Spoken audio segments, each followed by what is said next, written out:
રોનક, આટલું ભણ્યા પછી તમે આર્કિટેક્ટ હતા, રાઈટ? અને તમે પ્રોફેશનલી પણ આર્કિટેક્ટનું કામ કર્યું ઘણું બધું, એમાં બી તમે you were doing very well, right? Successful હતા, બધું સરસ.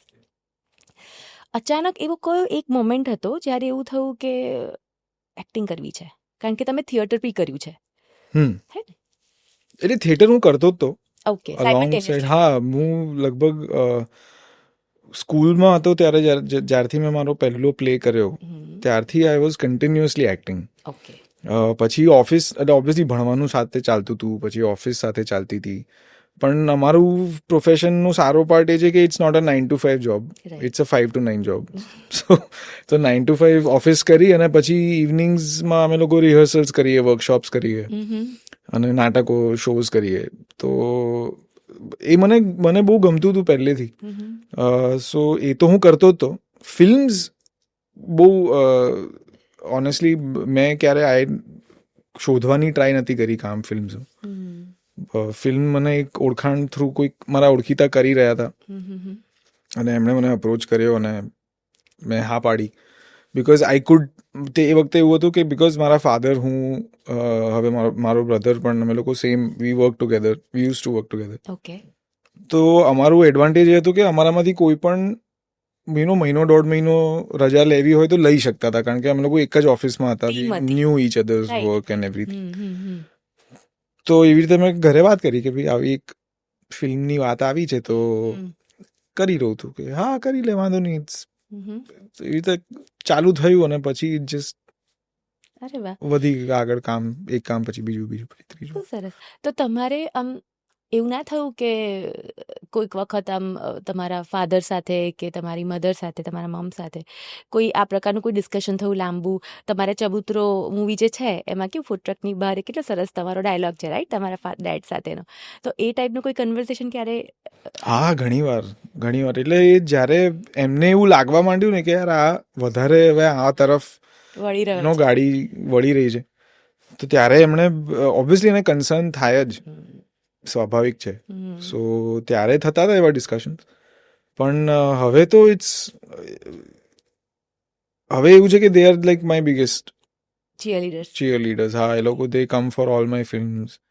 મારી બધી ફિલ્મના શોઝ એ લોકો રાખે એમના ફ્રેન્ડ્સ માટે, રિલેટિવ્સ માટે. તો એ વખતના કોઈ એવા ડિસ્કશન એવું યાદ છે કે ભાઈ ડેડ કન્વિન્સ ના થયા, કે મમ્મીને સમજાવવા પડ્યા કે ભાઈ મમ્મી હું, કારણ કે ટિપિકલ આપણે ગુજરાતી ફેમિલીઝ, જો આપણી કોઈ પુશ્તો સુધી કોઈએ ગુજરાતી એક્ટિંગ કે ફિલ્મોમાં કામ ના કર્યું હોય ને, તો એ લોકોને એટલું સિરિયસલી નથી લઈ શકતા, ગમે તેટલું ઈચ્છે કે કોઈ સમજાવે ને તો પણ. હા, એવું થયું. પણ સી અમે લોકો પેલું બિઝનેસ માઇન્ડેડ ફેમિલી નથી.